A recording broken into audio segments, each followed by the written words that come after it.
బ్రహ్మస్వస్తి సంజాత అధ్యక్ష భావాః. ఇంతవరకు మన దేశంలో కృష్ణ యజుర్వేద విద్వాంసుల సంఖ్య గణనీయంగా ఉంది. అందుచేత కృష్ణ యజుర్వేద స్వస్తి కాస్త ఎక్కువసేపు నడుస్తోంది. తక్కువ వేదాల సంఖ్య పండితులు ఇక్కడికి వచ్చిన వాళ్ళు తక్కువ కనుక వాళ్ళకి కొంత తక్కువ సమయం ఇవ్వడం అయిందే తప్ప ఆ వేదంలో అవమానపరం కానీ తక్కువ భావం కానీ ఏమాత్రం కాదు. ఇతర వేదాలు ఎవరైనా వచ్చే మాట అయితే వారందరి చేత కూడా మనం పారాయణ చేయించుకోవచ్చు. కానీ ఇక్కడున్న సభలో ఇప్పుడు సామవేదులు కానీ అథర్వవేదులు కానీ కనపట్టం లేదు. అందుచేత ప్రస్తుతానికి కృష్ణ యజుర్వేదానికి సంబంధించిన క్రమం స్వస్తి పరాయతం ఇవి చక్కగా జరిపించారు ఆంజనేయ ఘనపాఠి గారు. ఇప్పుడు వేదానికి తాత్పర్యం ఏమిటి, అసలు ఈ వేదం ఏం చెబుతోంది, వేదం అండమేనా, వేదంలో ఉన్నది ఏమిటో మనం తెలుసుకోవచ్చా, వేదం వల్ల సమాజానికి ఏ రకమైన ఉపయోగం ఉంటుంది, ఇలాంటివన్నిటినీ కూడా తెలుసుకోవాలనే కోరిక ఈ మధ్యకాలంలో బాగా పెరిగింది. ఇది వరకు వేదం అంటే దండం పెట్టేవారు, వేదం చదువుకోవడం మన నిత్యకర్మ అనుకునేవారు. తప్పనిసరిగా వేదం చదవాలి, వేదం చదివితేనే చదువుకున్నట్టుగా అర్థం అనే మాట ఆ రోజులు. కానీ కాలం మారింది. మనం ఏ పని చేసినా దాని ప్రయోజనం ఏంటి, దానిలో ఏముంది, అది ఎందుకు చేయాలి, ఇలాంటి ప్రశ్నలన్నీ కూడా మనసులో సమాజంలో వస్తున్నాయి. అంటే వాటికి కొంత సమాధానాల కోసం ఉన్న సమయంలో మన బ్రహ్మశ్రీ వేదమూర్తులు హరి సీతారామమూర్తి సంరక్షణ ఘనపాఠి గారు విద్యారణ్యవేత్త, యువకుడు, మంచి వాక్కు, ఆయన ఒక పావుగంట సేపు ఈ వేదం గురించి స్వాధ్యాయము రుద్రుడు ఏదో ఏ విషయం కేటాయించలేదు కార్యకర్తలు. అంచేత అదొక ప్రమాదం. ఫలానా విషయం చెప్పండి అంటే సులువు చెప్పేవాడికి, అది ఒకటే చెప్పేయచ్చు. ఇప్పుడు ఏమీ చెప్పలేదు అంటే ఏం చెబితే వాళ్ళకి మనస్సుకు రక్తి కడుతుందో, అయ్యో అది చెబుతారనుకున్నామండి ఇది చెబుతారనుకున్నామండి అనొచ్చు. అంచేత అది ఒక రకంగా భక్తికి పరీక్షే. ఫలానా విషయం చెప్పండి అని కాకుండా మీకు తోచింది చెప్పండి అనడం చాలా కష్టం. అయినప్పటికీ కూడా సభారంజకంగా మాట్లాడే వ్యక్తి కనుక ప్రకృతి కాలమాన పరిస్థితులను బట్టి రుద్రాధ్యాయం వేదం వాటి మీద దృష్టి పెట్టి మనకి సమాజానికి వేదమందు శ్రద్ధ కలిగేట్లాగా పరమేశ్వర భక్తి ప్రపత్తులు కలిగేట్లాగా మంచి ఉపన్యాసం చేయాల్సిందిగా సీతారామమూర్తి ఘనపాఠి గారిని కోరుతున్నాను.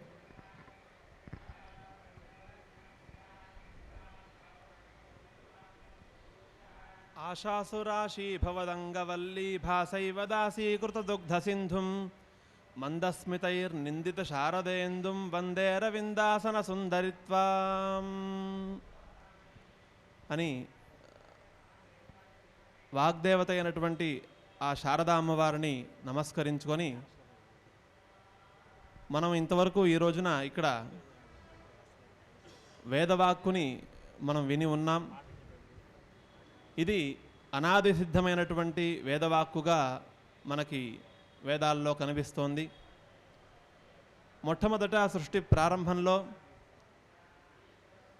వాగ్రూపంగా నాదరూపంగా ఆ వాక్కు ఆవిర్భవించిందని, యా మృషయో మంత్రకృతో మనీషిణః అన్వైచ్ఛన్ దేవాస్తపసాశ్రమేణ తాన్ దేవీం వాచగుం హవిషా యజామహే సానో దధాతు సుకృతస్య లోకే అనే మంత్రం మనకు బోధించింది. సృష్టి ప్రారంభంలో పరమాత్మ నుండి ఆవిర్భవించినటువంటి ఆ వాక్కుని ఎవరు స్వీకరించారు, ఎవరు దాన్ని గ్రహించారు అనంటే మంత్రద్రష్ట అయినటువంటి సంప్రదాయ ప్రవర్తకులైనటువంటి మహర్షులు, అలానే తపస్సంపన్నులు, మంచి బుద్ధిమంతులు కలిగినటువంటి ఆ మహర్షులు ఆ పరమాత్మ నుండి ఆవిర్భవించినటువంటి ఆ వాక్కుని వాళ్ళు వాళ్ళ యొక్క తపశ్శక్తితో వాళ్ళ ఆ వాక్కుని గ్రహించారు. అదే మనకి మరొక స్మృతి వాక్యం కూడా మనకి బోధిస్తుంది. యుగాంతే అంతర్హితాన్ వేదాన్ సేతిహాసాన్ మహర్షయః లేభిరే తపసా పూర్వం అనుజ్ఞాతా స్వయంభువా అని. పూర్వ సృష్టి యొక్క చివరి భాగంలో పరమాత్మలో లీనమైనటువంటి ఆ వాక్కుని మళ్ళీ సృష్టి ప్రారంభంలో ఆ పరమాత్మ యొక్క ఆజ్ఞతో ఈ మహర్షులందరూ కూడా స్వీకరించి వాళ్ళ యొక్క శిష్యులకి బోధించి ఆ పరంపరని ఈరోజు వరకు కొనసాగించారు అని మనకి ఆ మంత్రం ద్వారా తెలుస్తోంది. ఇంతకీ ఆ వాక్కుకి సంబంధించినటువంటి విశేషం ఏమిటి అని అంటే మరో మంత్రం మనకి తెలియజేస్తుంది, వాగక్షరం ప్రథమజారతస్య వేదానాం మాతామృతస్య నాభిః. ఈ వాక్కు అనేది సాక్షాత్తు పరమాత్మ స్వరూపము. ఎందుకు అనంటే పరమాత్మ నుండి ఆవిర్భవించింది కాబట్టి ఈ వాక్కు కూడా పరమాత్మ స్వరూపమే. ఆ పరమాత్మకి ఎలా అయితే నాశనం లేదో, ఆ పరమాత్మ ఏ విధంగా అయితే నిత్యస్వరూపుడో సత్యస్వరూపుడో, ఈ వాక్కు కూడా అలానే నాశనం లేనటువంటిది, నిత్యంగా అనాది సిద్ధంగా ఉండేటటువంటి స్వభావం కలది. అందువలనే ఇక్కడ అక్షరం అనే పదం చేత నాశనం లేనటువంటిది, నక్షరతీత్యక్షరం అనే వ్యుత్పత్తిని అనుసరించి నాశనం లేనటువంటిది ఈ వాక్కు అని చెప్పింది వేదం. అలానే వాగక్షరం ప్రథమజారతస్య, ఈ భూలోకంలో యజ్ఞయాగాది క్రతువులు చేయాలన్నా ఈ వాక్కుతోనే ప్రధానంగా పని ఉంటుంది. వాక్కు లేనిదే యజ్ఞయాగాది క్రతువులు చేయటం కుదరదు. మామూలుగా యజ్ఞం ప్రారంభించాలన్నా, యజ్ఞం సంకల్పం చేయాలన్నా వాక్కు లేనిదే యజ్ఞం ప్రారంభించడం కుదరదు, సంకల్పించడం కూడా కుదరదు. కాబట్టి ఈ భూలోకంలో యజ్ఞయాగాది క్రతువులు చేయటం వల్ల స్వర్గలోకంలో ఉండేటటువంటి దేవతలందరూ కూడా సంతోషిస్తారు. కాబట్టి తప్పనిసరిగా ఈ భూలోకంలో యజ్ఞయాగాది కృత్వానుష్ఠానం అనేది జరిగి తీరాలి. అవి జరగాలి అనంటే వాక్కు లేనిదే జరగటం కష్టం. అదే ఇంకో చోట అంటుంది, అందువల్లనే ఈ స్వర్గలోకంలో ఉండేటటువంటి దేవతలందరూ కూడా వాక్కుని ఆశ్రయించుకొని ఉన్నారు వాళ్ళు అని అంటుంది. ఏమిటి ఈ వాక్కుని ఆశ్రయించుకొని ఉండటం అనంటే, ఈ భూలోకంలో యజ్ఞయాగాది కృత్వానుష్ఠానం జరిగినప్పుడు ఇంద్రాయ స్వాహ, వరుణాయ స్వాహ అని ఈ విధంగా మంత్రాలని వాక్కుతో ఉచ్చరించి ఆయా దేవతలకి సంబంధించినటువంటి హవిర్భాగాలని ఆ అగ్నిలో త్యాగం చేస్తారు. కాబట్టి ఆ త్యాగం చేయటం వల్లనే దేవతలకి ఆహారం లభిస్తుంది. కాబట్టి ఈ వాక్యే దేవతలకి ఆహారభూతంగా ఉన్నది. కాబట్టి స్వర్గలోకంలో ఉండే దేవతలందరూ కూడా ఈ వాక్కునే ఆశ్రయించి ఉన్నారు. కేవలం వాళ్లే కాదు, భూలోకంలో ఉండేటటువంటి మానవులు, తర్వాత పశుపక్ష్యాదులు ఇవన్నీ కూడా వాక్కునే ఆశ్రయించి ఉన్నాయి. వాచం దేవా ఉపజీవంతి విశ్వే వాచం గంధర్వా పశవో మనుష్యాః వాచీమా విశ్వా భువనాన్యర్పిత. ఈ సమస్త ప్రపంచమంతా కూడా వాక్కు యందే అధీనమై ఉన్నది, వాక్కు యందే ఆశ్రయించి ఉన్నది అని మనకి ఈ మంత్రాల ద్వారా తెలుస్తోంది. అటువంటి అనాది సిద్ధమైనటువంటి నిత్యమైనటువంటి ఆ వేదవాక్కుని మనం ఇంతవరకు శ్రవణం చేశాం. ఆ వేదంలో అనేక మంది దేవతల గురించి మనకి ప్రస్తావన కనిపిస్తుంది.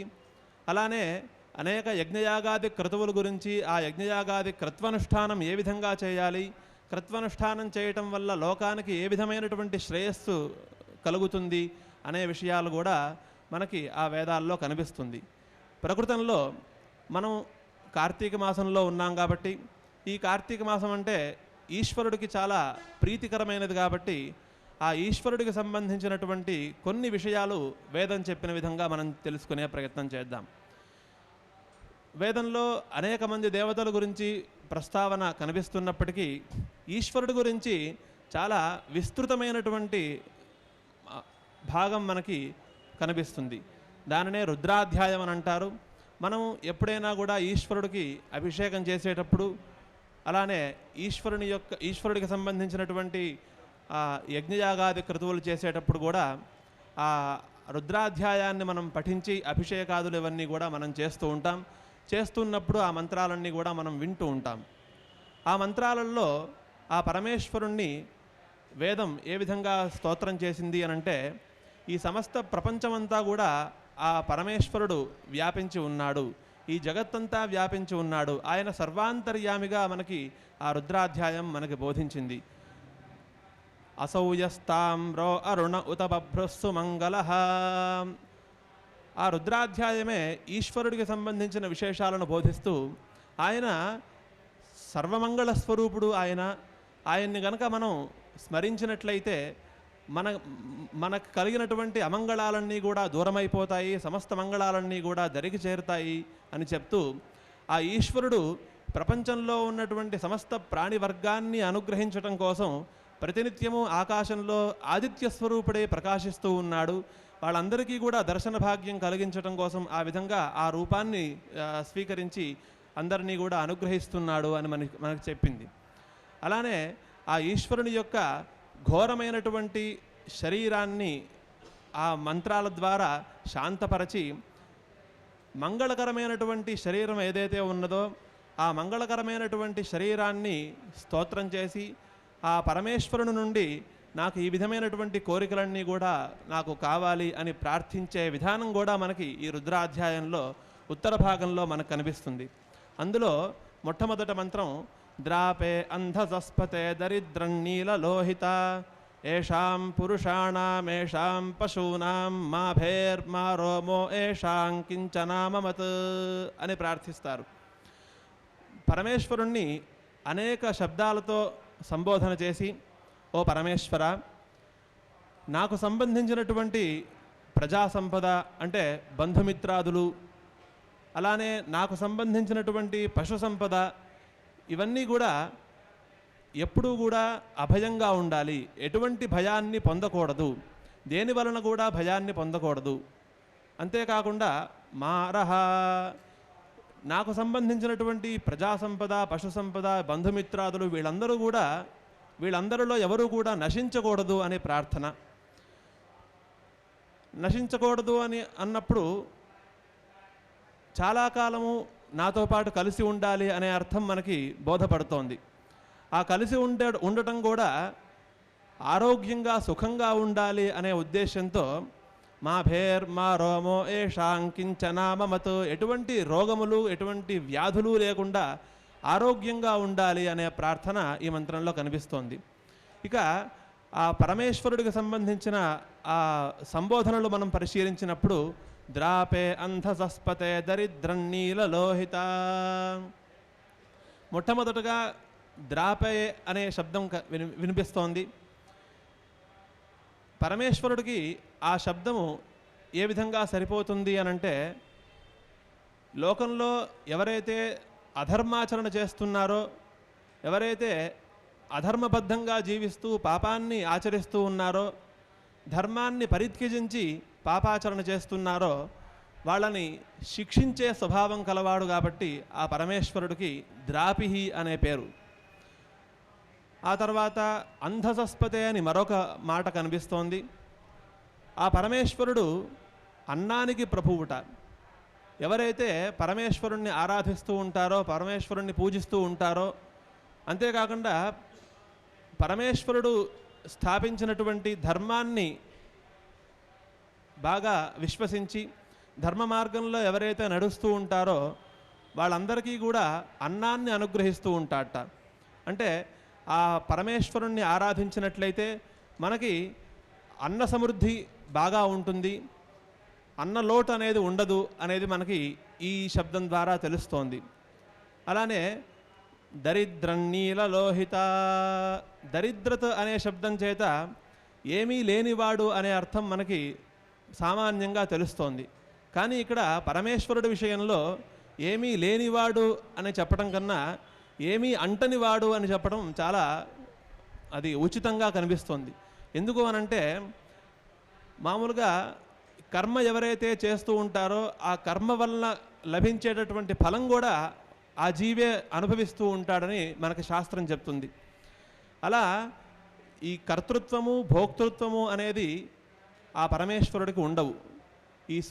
ఈ ప్రపంచాన్ని సృష్టి చేయటము, ఆ తర్వాత ఈ ప్రపంచం వల్ల లభించేటటువంటి ఫలాన్ని పొందటము అనే ఇటువంటి ధర్మాలు ఇవన్నీ కూడా ఆ పరమేశ్వరుడికి ఏవి అంటవు అని మనకి ఈ మంత్రం ద్వారా తెలుస్తోంది. అంటే అకించనః, ఏ బాధ్యత లేనివాడు అని మనకి స్పష్టంగా సామాన్యంగా అర్థం కనిపిస్తోంది.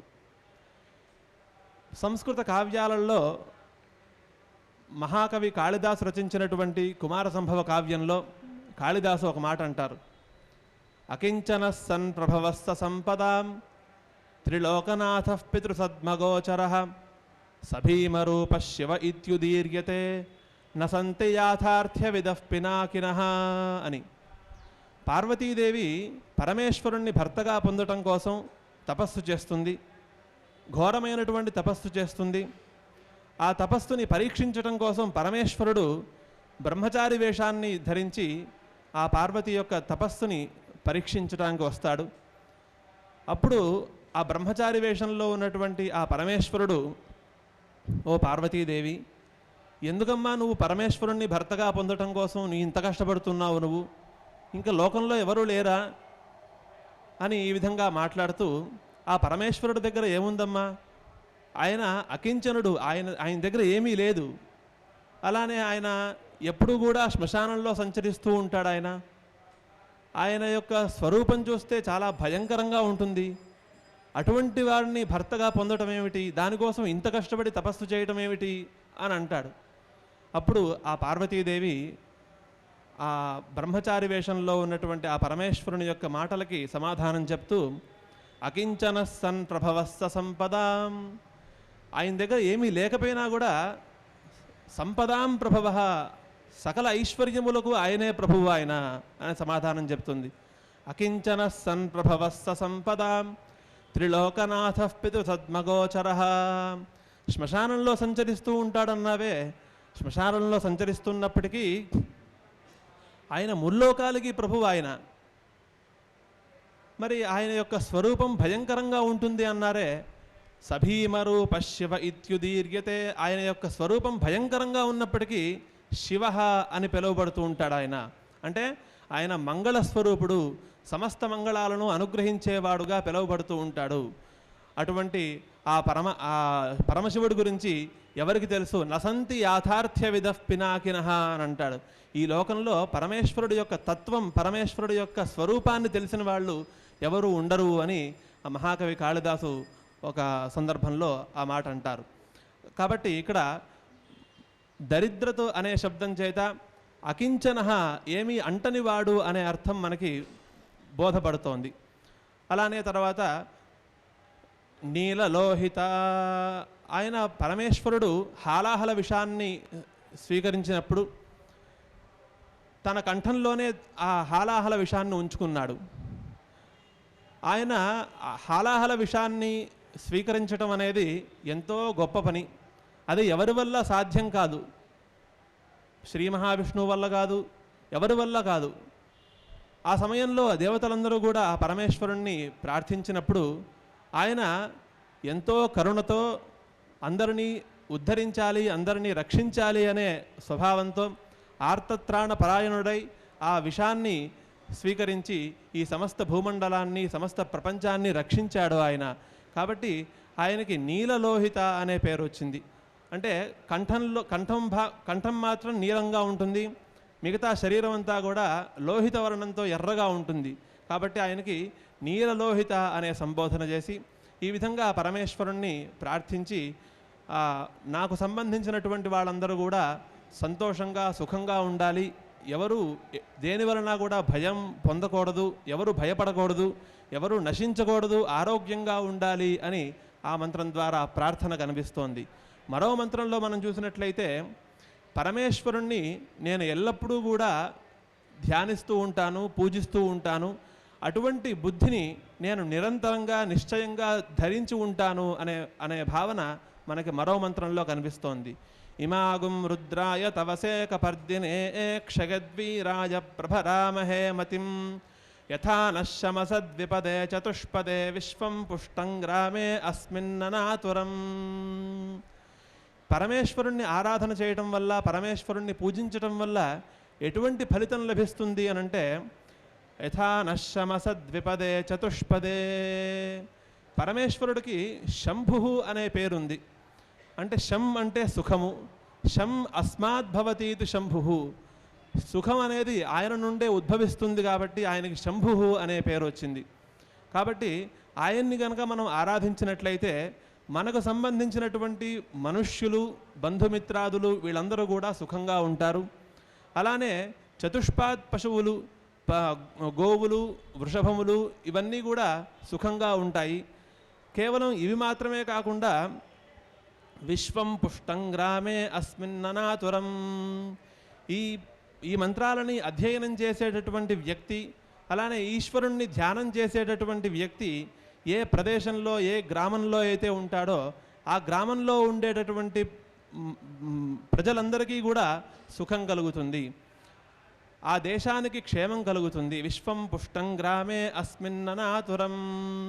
కేవలం సుఖం మాత్రమే కాదు, ఎటువంటి రోగాలు రావు, ఎటువంటి వ్యాధులు రావు. అదే మనకి ఒక పురాణ వచనం కూడా కనిపిస్తుంది.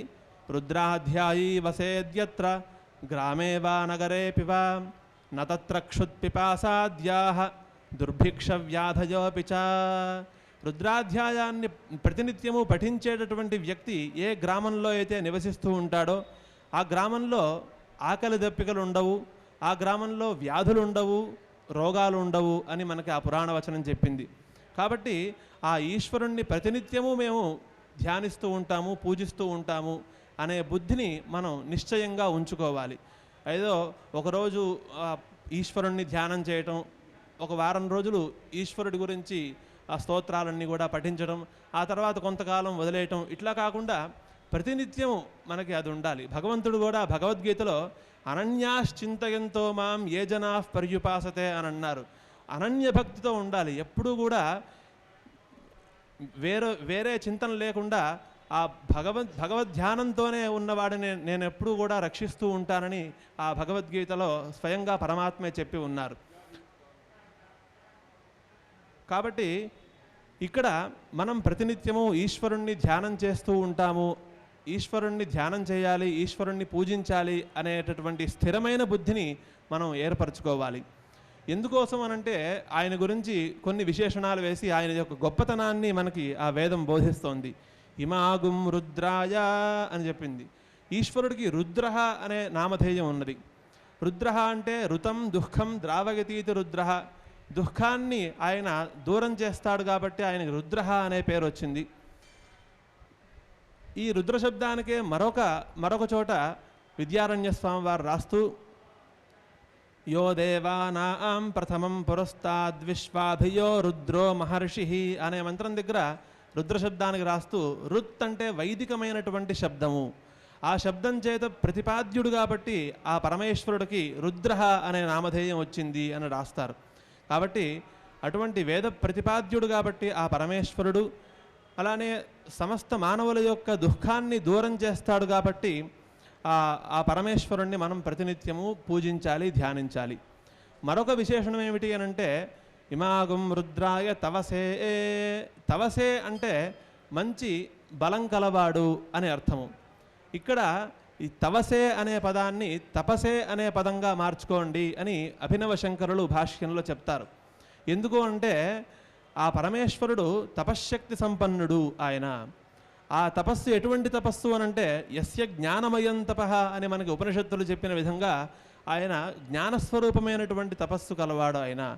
కాబట్టి ఆయన్ని కనుక మనం ఆరాధించినట్లయితే మనకి జ్ఞానోపదేశం చేస్తాడు ఆయన. జ్ఞానోపదేశం ఎప్పుడైతే కలుగుతుందో మనకి మోక్షం లభిస్తుంది.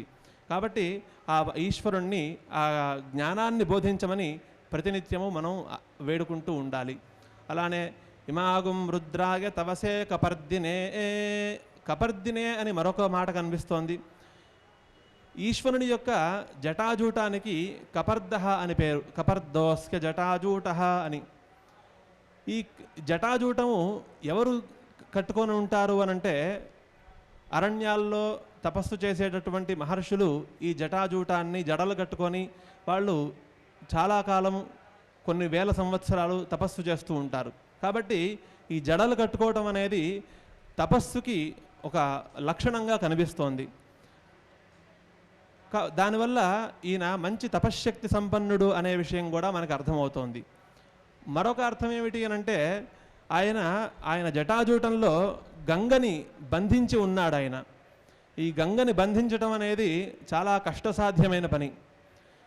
భూదేవి గురించి చెప్తూ సర్వం సహా వసుమతి అని అంటారు. ఈ భూదేవత అన్నిటినీ సహిస్తుంది కాబట్టి భూమికి సర్వం సహా అని పేరు. అటువంటి భూదేవి కూడా ఆ గంగని సహించలేకపోయిందిట. అంత గంగని ఆయన జటాజూటంలో బంధించి శిరస్సును ధరించి ఉన్నాడు. ఇది అనితర సాధ్యమైనటువంటి పని. కాబట్టి కపర్దినే అనే విశేషణం చేత అనితరమైనటువంటి అనితర సాధ్యమైనటువంటి పనులు కూడా ఆయన చేసినవాడు అనే అర్థం మనకు కనిపిస్తోంది. ఇమాగుం రుద్రాయ తవసేక పర్దినే క్షయద్వీరాయ, ఇవన్నీ కూడా బాగానే ఉన్నాయి. క్షయద్వీరాయ అనే పదానికి అర్థం ఏమిటి అని అంటే, సమస్త మానవుల యొక్క పాపాలని తొలగించి వాళ్ళకి జ్ఞానోపదేశం చేసి అలానే వాళ్ళు సుఖంగా ఉండేలాగా ఆరోగ్యాన్ని అనుగ్రహించే స్వభావం కలవాడు కాబట్టి ఆ పరమేశ్వరుడికి క్షయద్వీరాయ అనే మాట కూడా అనే పదంతో శృతి ఈ విధంగా స్తోత్రం చేసింది.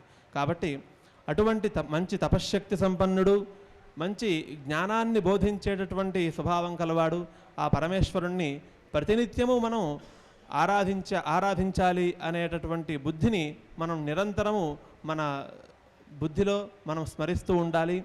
ఆ పరమేశ్వరుణ్ణి ప్రతినిత్యము ధ్యానిస్తూ ఉండాలి. ఆ పరమేశ్వరుని యొక్క అనుగ్రహంతోనే మనకి సకల ఐశ్వర్యములు కలుగుతాయి అని మనకి ఈ మంత్రం ద్వారా తెలుస్తోంది. శంకర భగవత్పాదుల వారు కూడా ఈశ్వరుడు గురించి స్తోత్రం చేసి శివానందలహరి స్తోత్రంలో అనేక రకాలుగా ఆ పరమేశ్వరుణ్ణి స్తోత్రం చేశారు. ఆ పరమేశ్వరుణ్ణి నాకు ఆప్తమిత్రుడుగా నేను భావిస్తున్నాను అని ఒక శ్లోకంలో, ఆ పరమేశ్వరుణ్ణి నేను ఎల్లప్పుడూ కూడా నా మనస్సులోనే నేను ప్రతినిత్యము ఉంచుకుంటున్నాను, ప్రతినిత్యము స్మరిస్తున్నాను అని మరొక శ్లోకంలో, ఆ పరమేశ్వరుణ్ణే ఆది గురువుగా భావించి నాకు జ్ఞానోపదేశం చేయమని మరొక శ్లోకంలో ఈ విధంగా అనేక రకాలుగా ప్రార్థించి ఉన్నారు. ఆ ప్రార్థనా విధానాలను బట్టి మనం ఆ విధానాలను అనుసరించి ఆ పరమేశ్వరుణ్ణి ప్రతినిత్యము కూడా ధ్యానిస్తూ ఉండాలి అని మనం చెప్తూ, ఈ వేద సభలో ఈశ్వరుడికి సంబంధించినటువంటి విశేషాలను చెప్పేటటువంటి అవకాశాన్ని ఇచ్చినటువంటి సభవారికి నా కృతజ్ఞతాపూర్వక ధన్యవాదాలను తెలియజేసుకుంటూ ఇంతటితో విరమిస్తున్నాను. స్వస్తి.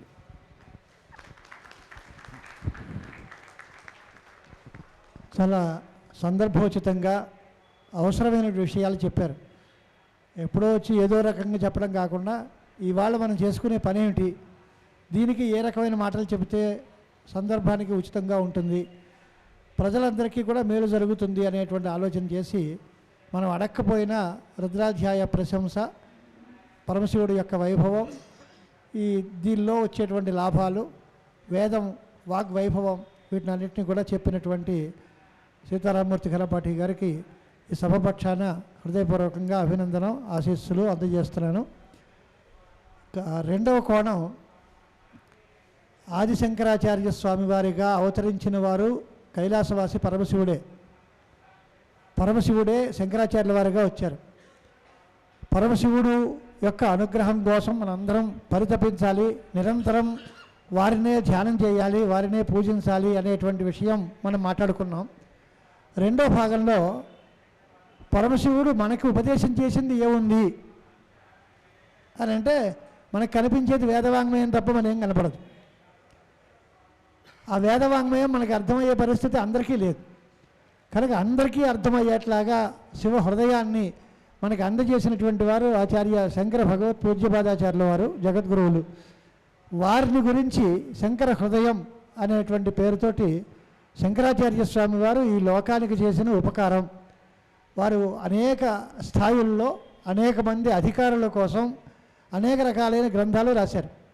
ప్రస్థానత్రయ భాష్యాలు అవన్నీ రాయడం వేరు, మామూలు స్థాయిలో ఉండేటువంటి మనుషులందరికీ చాలా నిత్యం ఉపయోగపడేట్లాగా నిత్యం మననం చేసుకుంటూ వారి ఉపదేశాలు అజరామరంగా ఈ భూమండలం ఉన్నంతకాలం అన్వయిస్తూనే ఉంటాయి. అది మనకు లౌకిక భాషలో చెప్తారు, అవుట్డేటెడ్ అండి, ఎప్పుడో ఆనాటికి చెప్పే పనులు కానీ ఇవాళ సమాజానికి ఉపయోగపడదు అనే మాట కాకుండా, ఈనాటికే కాదు ఏనాటికైనా సృష్టి ఉన్నంతకాలం నిత్య సత్యమైన ఉపదేశాలు చేసినటువంటి భగవత్పాద శంకరాచార్యుల వారి యొక్క భజగోవింద స్తోత్రం చాలా ప్రసిద్ధి పొందింది. దానిలో భజగోవింద స్తోత్రానికి అలాగే వైరాగ్యం ప్రధానంగా పెట్టుకుని కౌపీన పంచకమ్మని శ్లోకాలు రాశారు, 5 శ్లోకాలు. వాటికి బ్రహ్మశ్రీ వేదమూర్తులు మన కుమారస్వామి శాస్త్రి సోమయాజుల గారు తమ అంతరంగంలో ఉండే భావాలని బట్టి వారికి వారి శంకరాచార్య స్వామి వారి యొక్క మూలాలకి తమకి తోచిన విధంగా ప్రామాణికంగా పెద్దల దగ్గర నుంచి విన్నవి, చాలా రకాలైన గ్రంథాల్లో చదువుకున్నది, వాటిని జోడిస్తూ తన అనుభవాన్ని, తన మనస్సులో ఉండేటువంటి ఆలోచనల్ని కూడా పోగు చేస్తూ ఒక వివరణాత్మకమైన గ్రంథం రాయడం జరిగింది. అది ఈ సందర్భంగా ఇవాళ ఆవిష్కరించడం అనేది కూడా భాగ్యం. రెండోది, ఇదివరకే ప్రతి సభలోనూ కూడా కుమారస్వామి సోమయాజులు గారు ఏదో ఒక శంకర వాంగ్మయం మీద ఒక గ్రంథం రాయడం, అది ఈ సోమసుందర జోష్యుల వారి వేద సమ్మాన సభలో ఆవిష్కరింపబడుతూ ఉండడం ఆనవాయితీగా కూడా వస్తుంది అనే మాట విన్నాను నేను. అంటే ఆనవాయితీ పోకుండా ఈ సంవత్సరం కూడా గ్రంథాలు రాశారు. అది ఇప్పుడు ఆవిష్కరిద్దాం. మళ్ళీ సంవత్సరానికి కూడా మళ్ళీ గ్రంథాలు తయారవుతాయి. మళ్ళీ చింతావారి సభలో అవి కూడా ఆవిష్కరింపబడతాయి. అంచేత శంకర హృదయం తెలుసుకోవటం మనందరికీ ముఖ్యం. ఒక్క మాట విద్యారణ్య స్వాముల వారు చెప్పారు, పరమశివుడికి శంకరాచార్యుల వారికి తేడా ఏంటి అని అంటే, అమునా కృతవ సుసాధితా క్రతు విభ్రంశకరస్స శంకర అన్నారు. వేళాకోళంగా చమత్కారంగా దక్షయజ్ఞాన్ని ధ్వంసం చేయించారు వీరభద్రుడి చేత పరమశివుడు. కోపం ఏమిటి అంటే, రుద్రుడికి హవిర్భాగాలు ఇవ్వకుండా యజ్ఞం చేస్తున్నారు. రుద్రుడికి హవిర్భాగం లేని యజ్ఞం అదేం యజ్ఞం, అది అంత పెద్దగా లోకానికి క్షేమం కాదు అనే ఉద్దేశంతో దక్షయజ్ఞ ధ్వంసం చేయించారు వీరభద్రుడి చేత. అందుకని యజ్ఞ విధ్వంసకరుడు ఆయన. శంకరాచార్య స్వామి వారు క్రతవ సుసాహితాహలు. లోకంలో ఉన్న వాళ్ళందరూ ఆహితాగ్నులు కావాలి, కర్మఠులు కావాలి, యజ్ఞానుష్ఠానం చేయాలి అని ఉపదేశం చేశారట స్వామివారు. వేదో నిత్యమధీయతాం తదుదితం కర్మ స్వనుష్ఠీయతాం అని స్పష్టంగా ఉపదేశం అయింది. ఆయనగా వేదాంతం చెప్పారు కనుక సంధ్యావందనం అక్కర్లేదు, యజ్ఞాలు అక్కర్లేదు, దాన ధర్మాలు అక్కర్లేదు, కేవలం అహం బ్రహ్మాస్మి అంటే సరిపోతుందనే మాట కాదు. ఆ స్థాయికి వెళ్ళడానికి చిత్తశుద్ధి కోసం కర్మాచరణం చేయాలి, చిత్త ఏకాగ్రత కోసం ఉపాసనని అనుసరించాలి. తర్వాత జ్ఞానభూమికలో మనం పండించుకోవాలి జీవితాన్ని. ఇది భగవత్పాదుల యొక్క హృదయం. అలాంటి హృదయంతో పాటు ఆయన చెప్పినట్టుగా కర్మానుష్ఠానం చేసి అగ్నిష్టోమ యాగం చేసి సోమయాగం చేసి క్రతువుల్ని చేసినటువంటి ఒక సోమయాజి గారు శంకర హృదయాన్ని గురించి రాసినటువంటి పుస్తకాన్ని ఇప్పుడు ఈ సభలో ఆవిష్కరించుకుందాం. దానికి మా గణపతి గారు గ్రంథ ఆవిష్కరణ చేస్తారు. తర్వాత ఆ గ్రంథం గురించి రెండు మొక్కలు కుమారస్వామి శాస్త్రులు గారే మనకి విషయం అందజేస్తారు. అనండి. సరస్వతి వాజేభిర్వాజినీవతి ధీనామ విత్రియవతు తతాగంతు యజ్ఞం వందే వీజుషాణాకృతాచీషగ్మాన్న వాచం శృణోతు. బృహస్పతి ధ్రువంత ఇంద్రశ్చాగ్నిస్తరాశ్చంధారయతాం ధ్రువం.